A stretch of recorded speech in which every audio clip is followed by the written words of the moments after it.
System riding to the core. Yeah. Reppin' in the city left.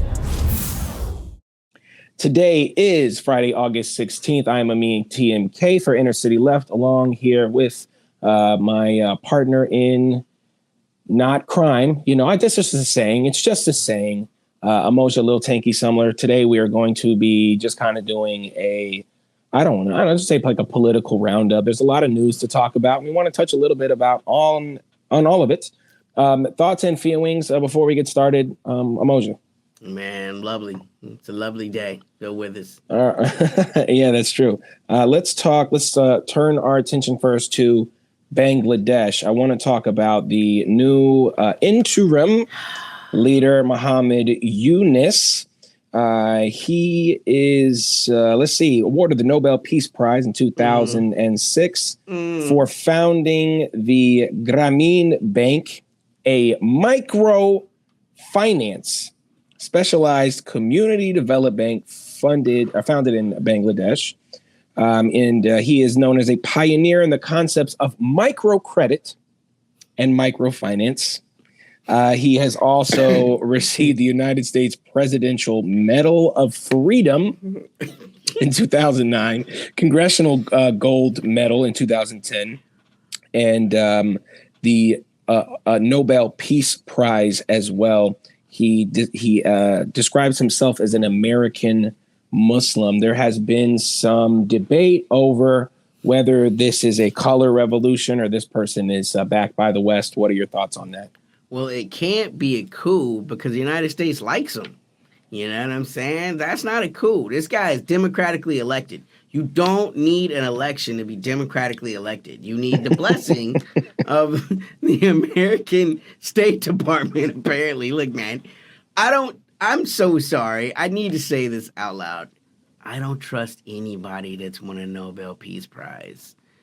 It doesn't mean that you're for peace. It doesn't. Any of those Nobel especially prizes, for economics. Yeah, I mean, if you're this beloved by the West and they're just like, oh, this the guy.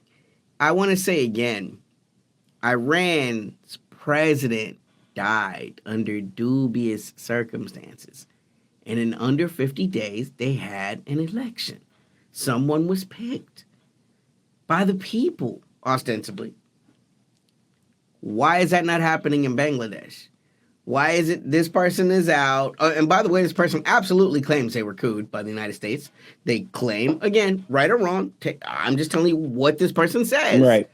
They said the United States came to them, asked them to cede the territorial sovereignty of one of their islands. She resisted that, and less than a year later, she's gone. You know, now the proof in the pudding will be whether or not homeboy give up that island. But some tells me he's a peacemaker. You know what I'm saying? He's just gonna slide it right on in, and we'll never hear no bad thing about him again. We mentioned this before. You know, it's like if you are going to try and storm the Bastille, and you know, hey, we loved it when we were watching, the Bangladeshi protesters out there, and they're like taking that was organic, probably, maybe, or at least, and we talk about this the people being allowed to happen. I mean, there's uprisings all around the world. I mean, some are, the thing is do you allow them to happen? And everything sort of happened so quickly. It was like the huge protest. It became big news. Then the lead, their former prime minister left.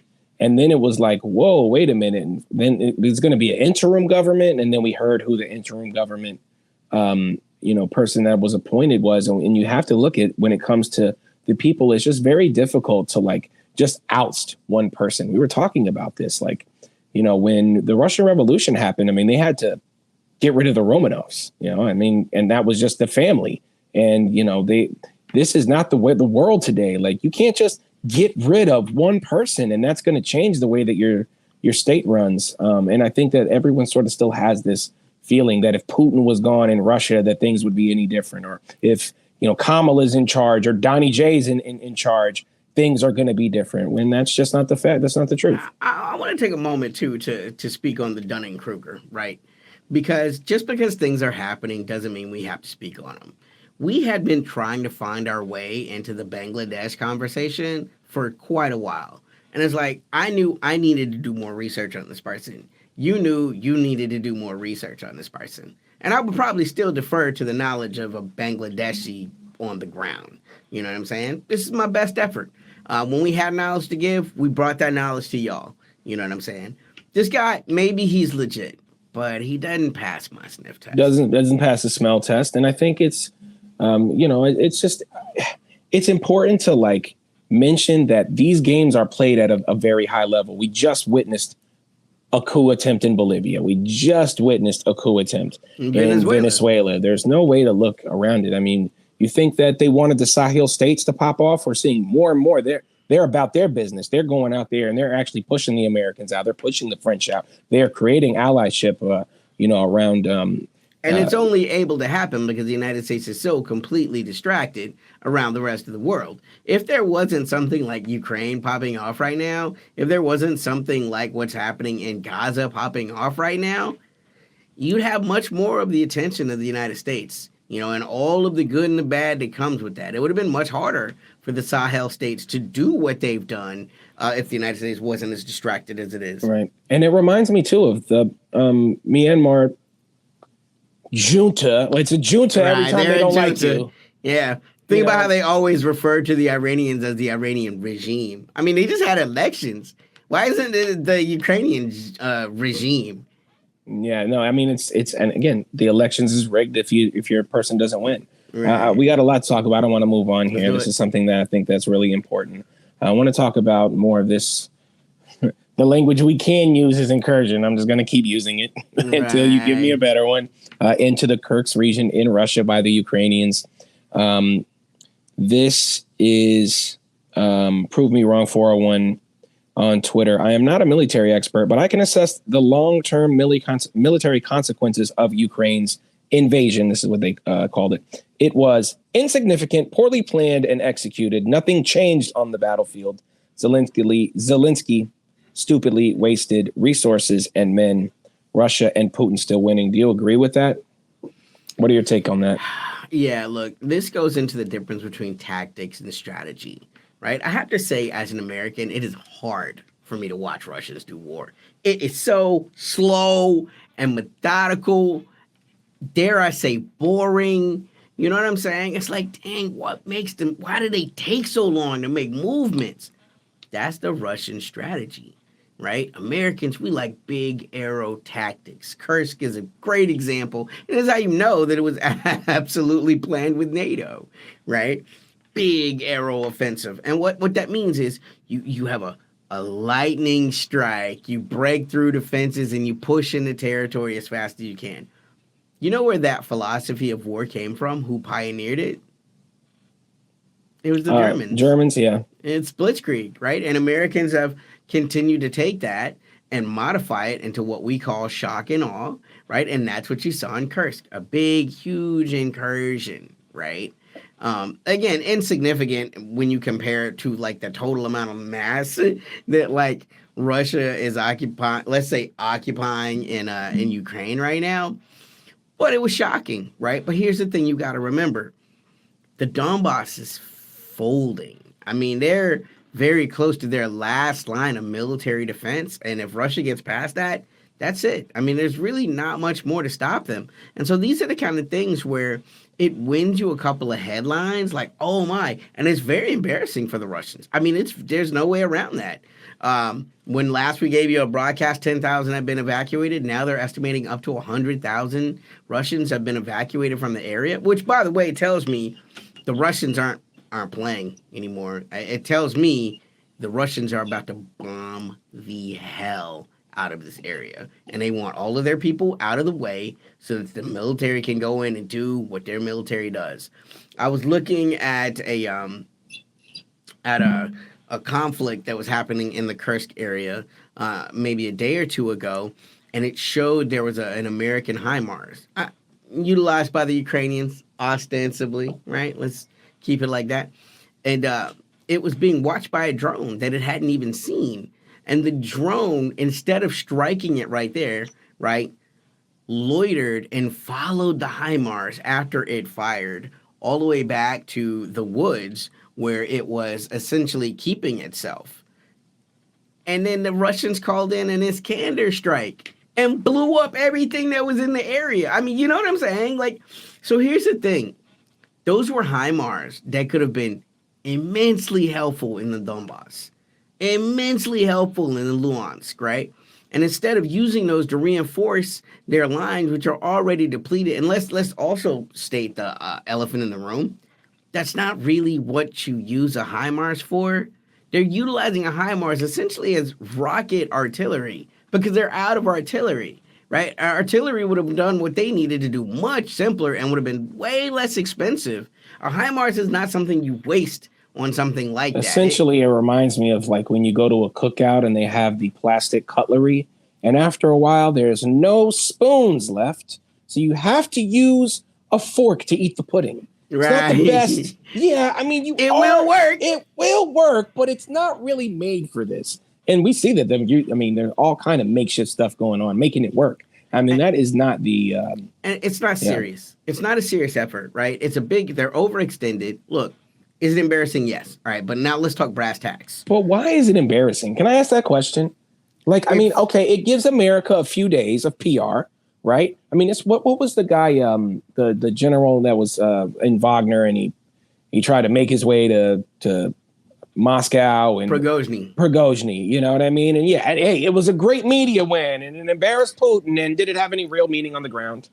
Look, for me, it's hard to deny that it's very embarrassing. If the Mexican army was to push into the American country and take American soldiers captive, you know, that's embarrassing. That's hard to get away with. But back to that same scenario, you can't hold it. I'll give you an example.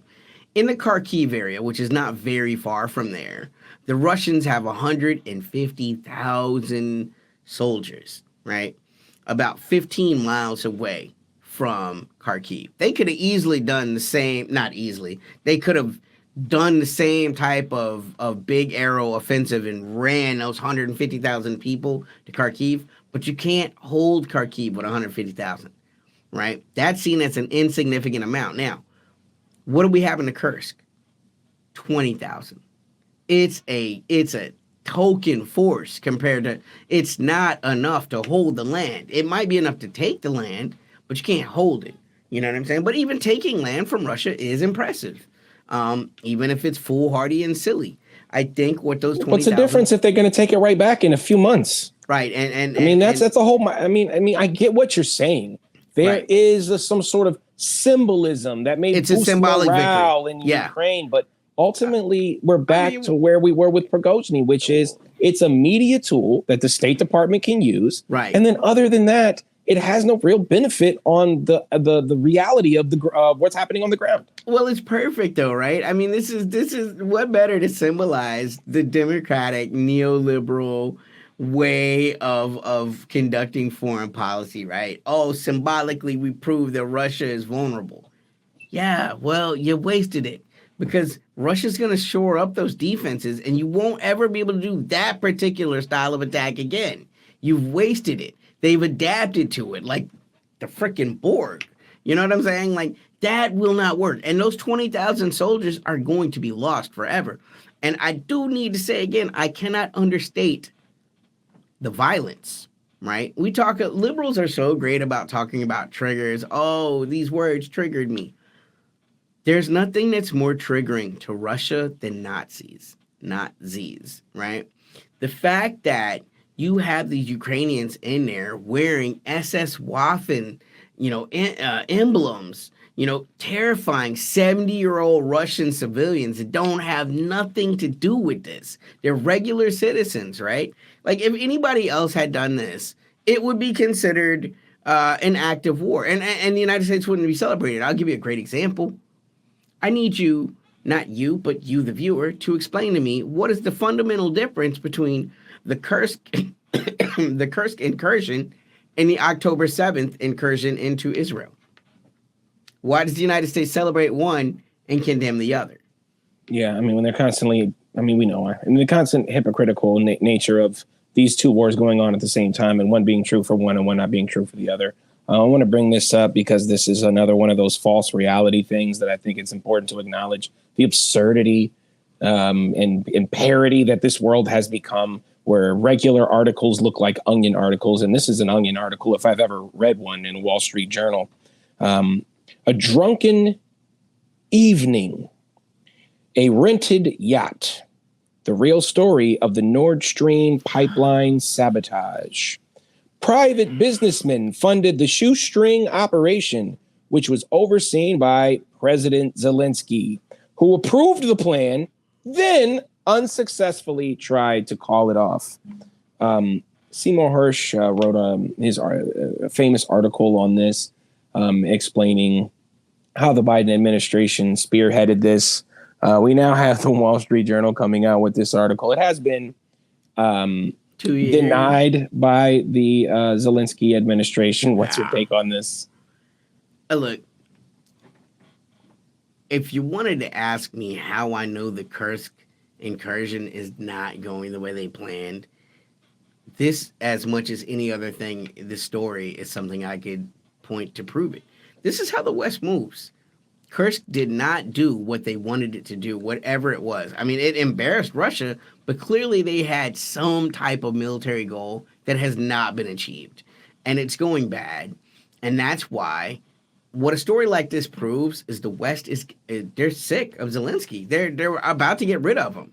They're now saying, so let's look at the implications of this, right? If it was true, which I don't for 1 second believe is true.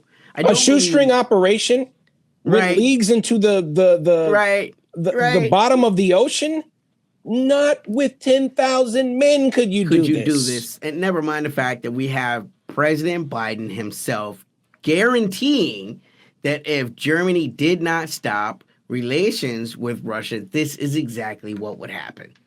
There's a lot of things I think about President Biden, but a prophet ain't one of them. I don't think Martin Luther King had a dream that this would happen. There was already a plan. That was a warning, and Germany did not do what they were told, and this happened. And they became immediately compliant after that. But let's look at the implications if it weren't true, if it was true, right? So now you have a Ukrainian government that's conducted the largest act of eco-terrorism that's happened in my life. Okay, easily. This is way worse than what happened to Exxon Valdez or the Katrina spill. Not the Katrina spill, but the Exxon Valdez. BP spill. Well, yeah, the BP spill in the Gulf. This is worse than all of that. Oh, right, there was right. so much hydrocarbons released into the environment that, I mean, it's just hard to categorize. One of the worst oil spills in history. Right. Well, this wasn't an oil spill. This was natural gas. So just all those hydrocarbons were just released, into the environment. And it's just an astronomical amount, right? The Americans did this. They said they would do it, and then it happened. But if the Americans didn't do it, let's say that Ukraine did. Now you have a non-NATO member. This should be an Article 5. This should be attacking a NATO member. Why isn't Germany upset? Wouldn't you be upset if you're Germany? You blew it up, man. And you destroyed their economy. Blew it up. Because it's destroying the European economy. Yeah. And Germany has a huge energy problem right now. Right.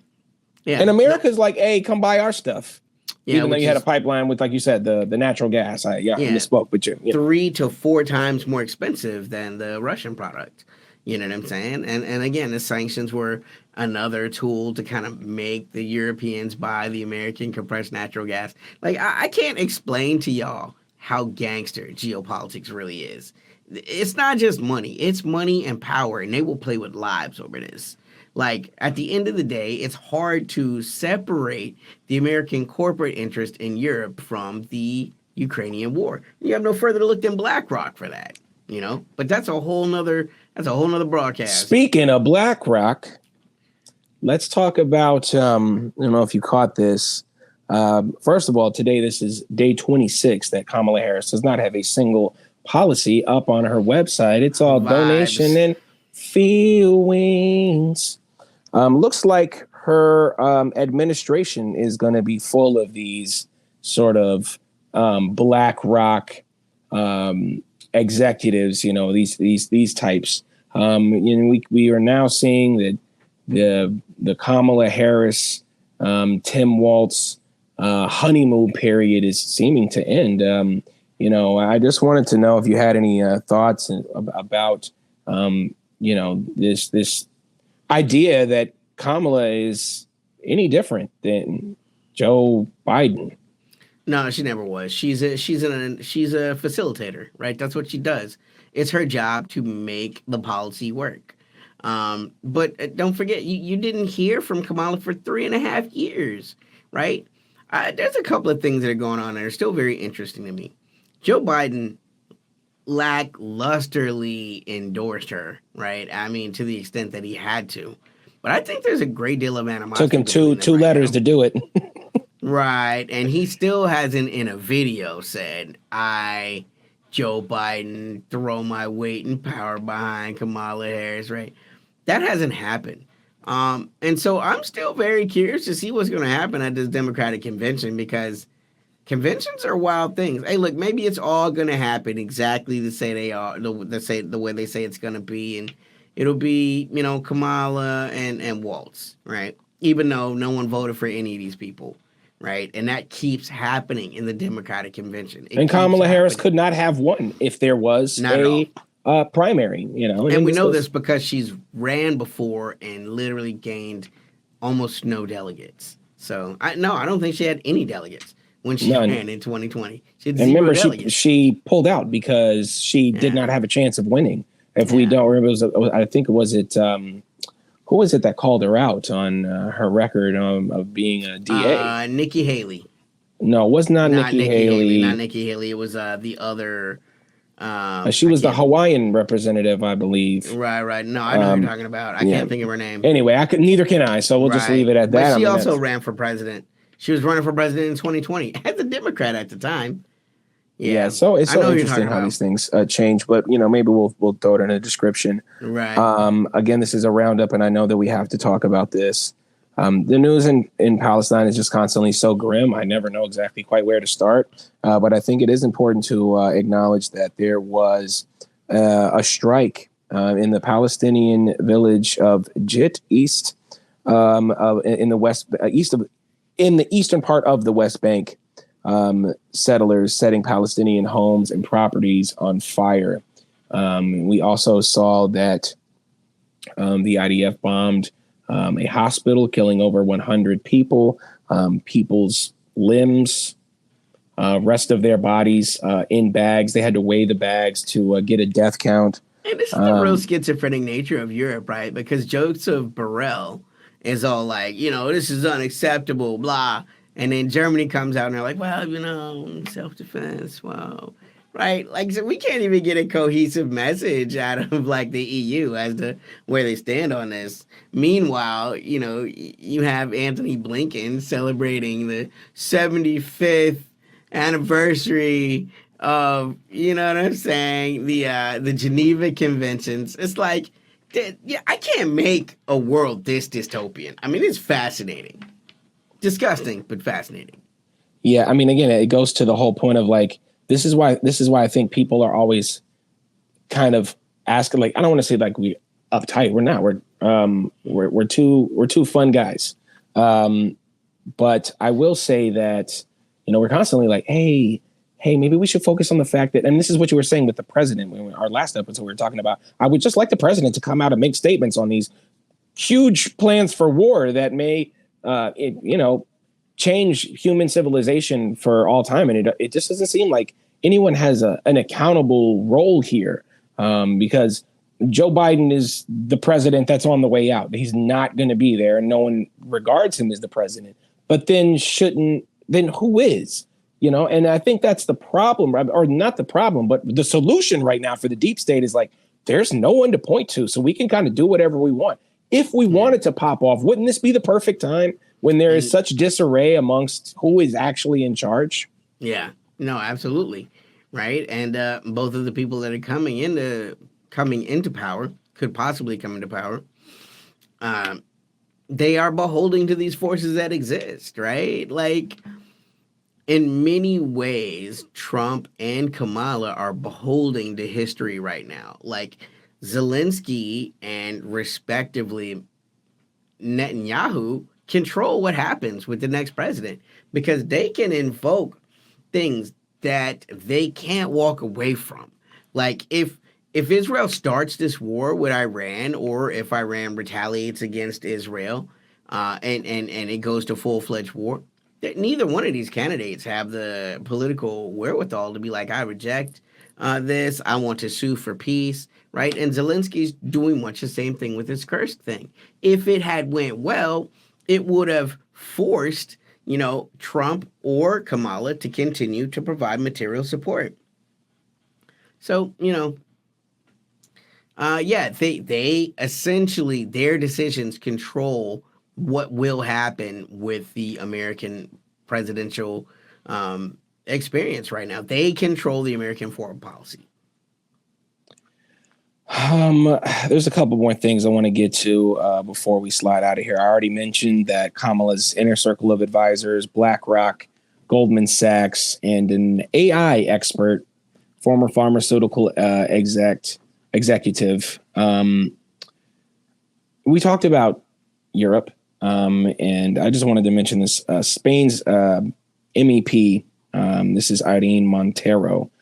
Israel's a genocidal and terrorist state, enough with the complicity on these criminals not in our name. Total arms embargo. Is an arms embargo, is that essentially like what everyone should be asking for? Because we always hear this idea of like, oh, ceasefire. And it just seems like now a bit of ubiquitous language where no one's quite sure. Like literally Hamas is saying, hey, can we just do the Biden proposal? We're ready to do Biden's proposal. And they kind of made that mistake with it.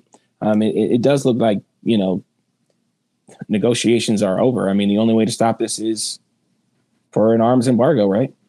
I mean, yes and no, right? The thing to consider is Israel uses their arsenal in such an extraordinary way. I mean, just the amount of tonnage of bombs that they drop, right? But the other thing to consider is Israel is not Ukraine. Like, they have a really vibrant arms manufacturing capacity from within the country, So, look, they would have to use a little bit more discretion, right? If America embargoed them, if the EU embargoed them, they wouldn't be able to, as extraordinarily as they do, continue this campaign in Gaza. And they certainly would have to back away from any type of, conflict with Iran, a big, powerful military, they wouldn't be able to talk bellicose to Turkey, right?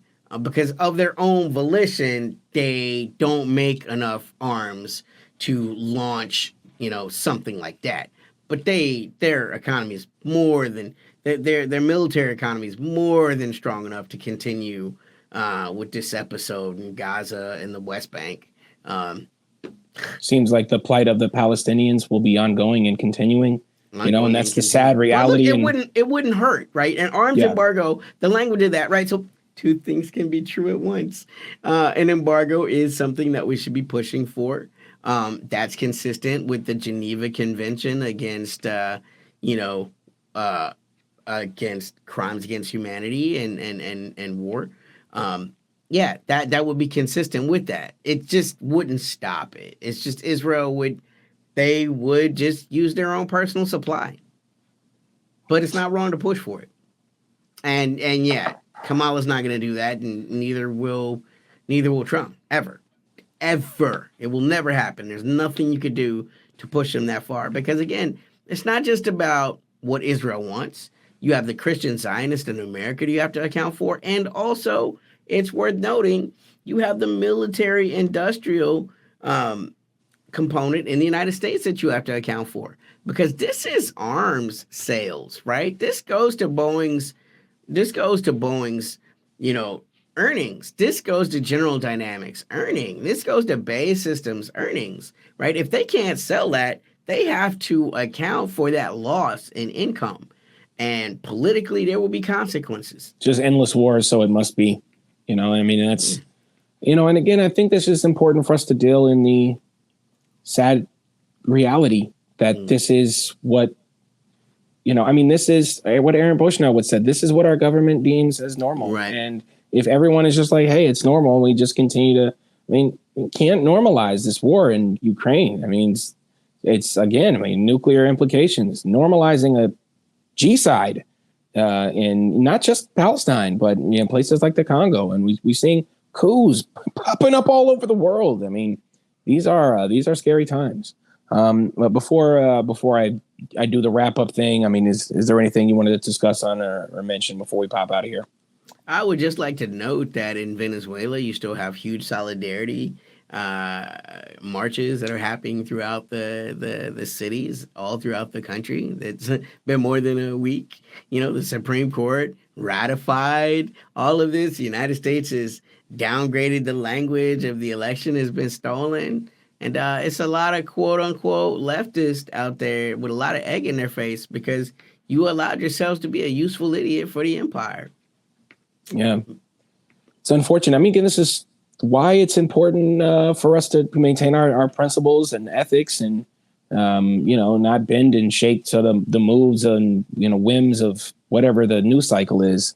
I want to give a big shout out to our podcast listeners. Also want to give a shout out to our Patreon members, patreon.com/innercityleft.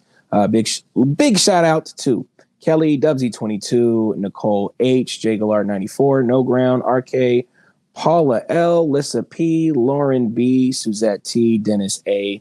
Y'all the real heroes out here. I am Amin TMK, emoji Lil Tanky Sumler for Inner City Left. Peace. System riding to the core. Yeah. Reppin' Inner City Left.